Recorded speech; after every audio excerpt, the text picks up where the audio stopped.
Good morning everyone. आज मैं आपको एक कहानी सुनाऊंगी और ये कहानी उन लोगों के लिए है जिन्हें लगता है कि उनके पास दूसरों से कम अच्छी चीज़ें, दूसरों के पास ज़्यादा अच्छी चीज़ें हैं और भगवान ने उन्हें कुछ भी अच्छा नहीं दिया है। तो चलिए मैं कहानी की शुरुआत करती हूँ। कहानी एक कौवे और एक मॉन्क की है, संत जिनको कहते हैं, ठीक है।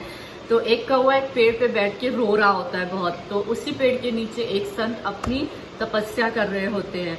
तो फिर उन्हें आवाज सुनाई देती है संत को, कौवे की रोने की।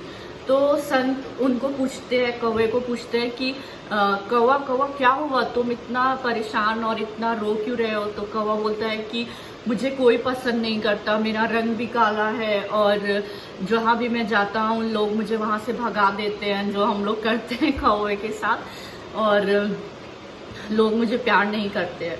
तो संत बोलता है कि तुम ऐसा क्यों सोच रहे हो, तो तुम्हें क्या लगता है कि सबसे खुश कौन है और सबसे सुंदर पंछी कौन है। तो कौवा बोलता है मुझे लगता है कि स्वान सबसे खुश है और बिल्कुल सफ़ेद है और सुंदर है।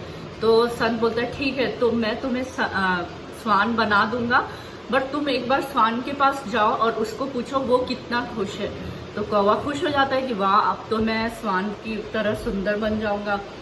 तो वो स्वान के पास जाता है, तो स्वान को पूछता है कि तुम तो बहुत सुंदर हो, तुम बहुत खुश हो, और तुम क्या बहुत खुश हो।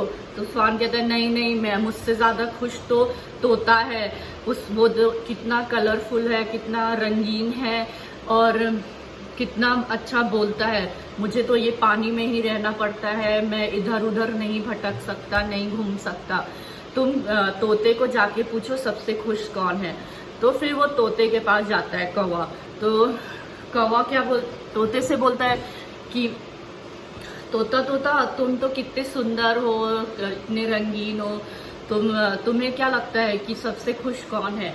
तो तोता कहता है कि मुझसे ज़्यादा खुश तो मोर है, वो उसके पंख कितने सुंदर हैं, रंगीन हैं और वो कितना अच्छा नाचता है, और मुझे तो लोग यहाँ पिंजरे में बंद करके रखते हैं और मैं तो आज़ाद घूम भी नहीं सकता हूँ। तो कौवा फिर वो दुखी हो जाता है, बोलता है कि ये भी खुश नहीं है। तो फिर वो सोचता है कि चलो मैं मोर के पास जाऊंगा।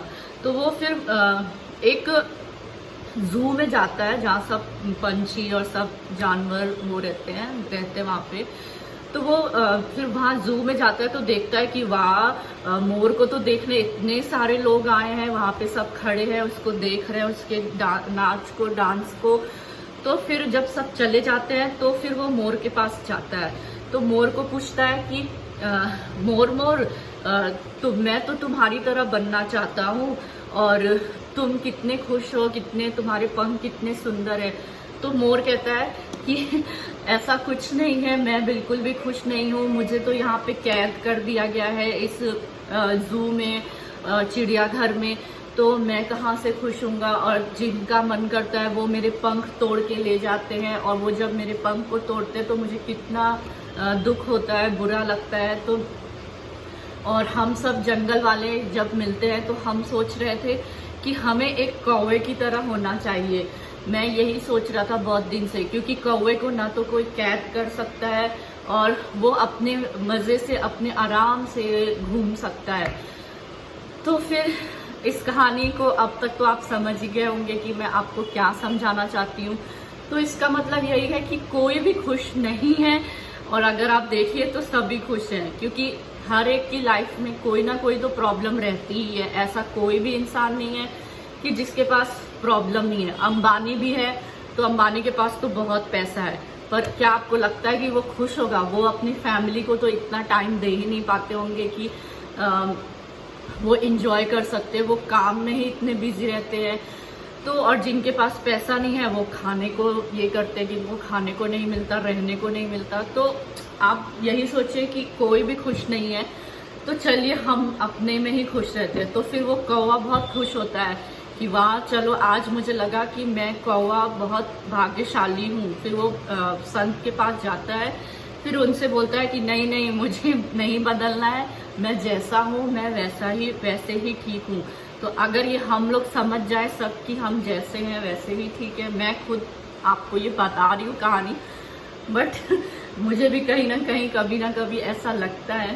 पर आप कोशिश करिए खुश रहने की, और प्यार बांटिए और सबको खुश रखिए। Thank you.